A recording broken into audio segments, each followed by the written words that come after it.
So first I would like to start off by saying I am not an expert in drywall.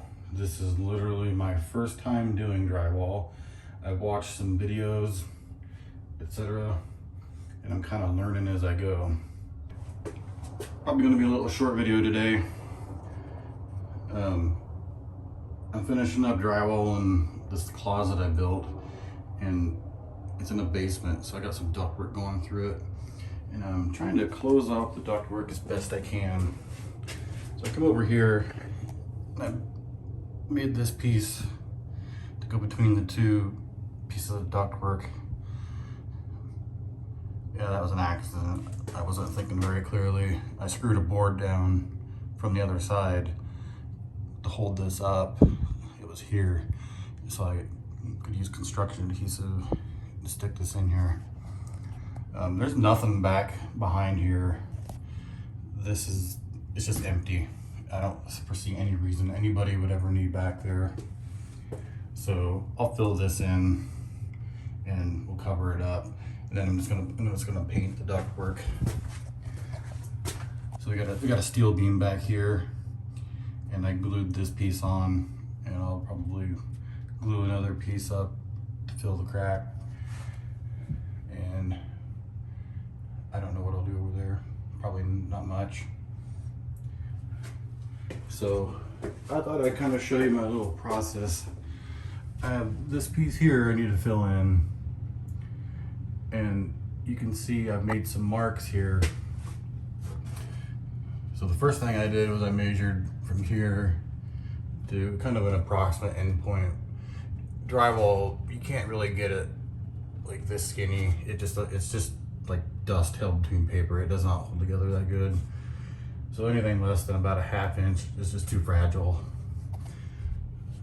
So I'd come measure this, and then I got 20 inches from this way, 6 inches at the max this way. So I cut a piece 20 by 6, and I measured over to where the curve is.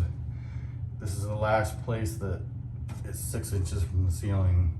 So then I made marks approximately 1 inch apart all the way up, and then I measured from the ceiling down. So I got 5 3/4, 4 7/8, etc. Then I took my piece and I brought it over here. I copied my marks over. Just held it up like this. It's not like super, square. It's just got to be close. It'll be filled in with a joint compound or whatever. Probably glue, construction adhesive. Made my marks on here. Then I measured from the top down. Just made a little dot at each measurement. And then you just connect the dots and follow out. So I'm going to cut this out, and I'll kind of maybe try to show you fitting it in. So I got the piece kind of cut out. So what I did is, this is just kind of a rough way to get it started. And I take sandpaper and I start smoothing it down to fit in all the places. I got a little bit to take out here. And what I'll end up doing is I'll grab another piece and I'll transfer the final measurement over, and I'll try to get it a little bit closer to this gap. So I'm gonna notch here for this drive, and then I'll probably run a bead of glue along the top and along this curve, and I'll kind of gently push it in. It may not be perfectly up and down, but it'll be good enough. So I've gone ahead, I've transferred this shape over to a longer piece. I'm just gonna freehand score this, and then drywall doesn't like to break in curves like this. So what I do is I take the knife and I'll come along, especially on the small, short stuff like this. I'll just cut straight down. That will dull your knife, so be careful.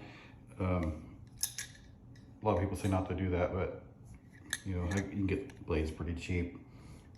But score it, I'll score it, about every 5 to 6 inches seems to work pretty good. You just try to go straight down, square as you can. You'll come over here,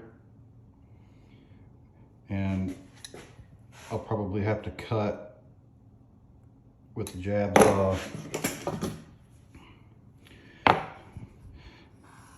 90 about here.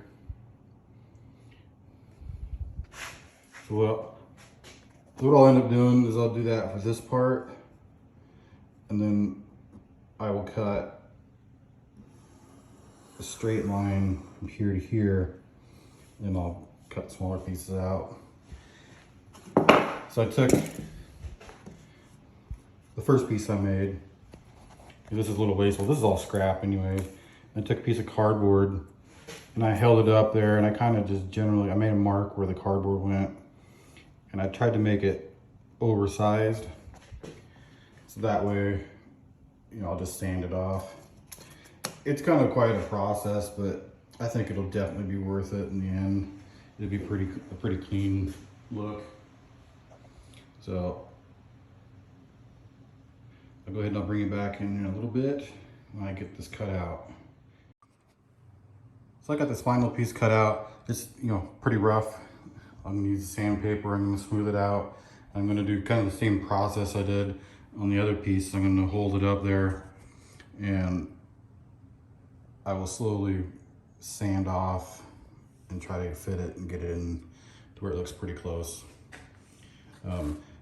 To hold it in there, I'm gonna get a small piece of wood, put on the back about here, and then I'll drill a drywall screw into that wood.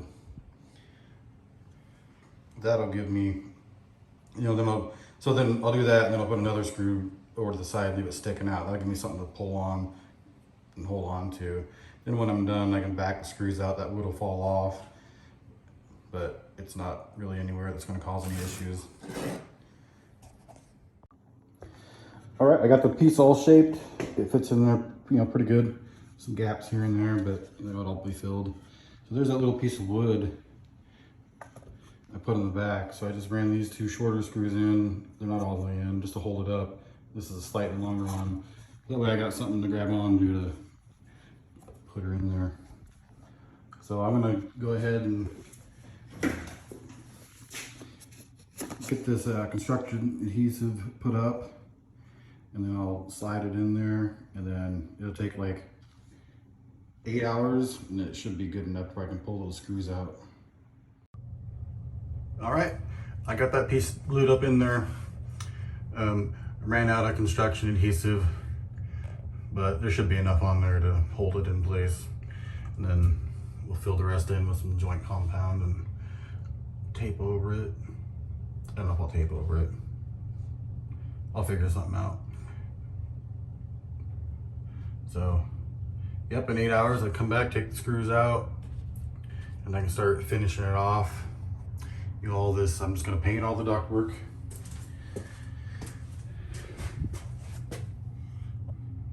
And I think it'll look pretty decent. All right, well, thanks for checking out the video. If this helped you at all, give it a like, consider subscribing. Kind of would help grow the channel a little bit.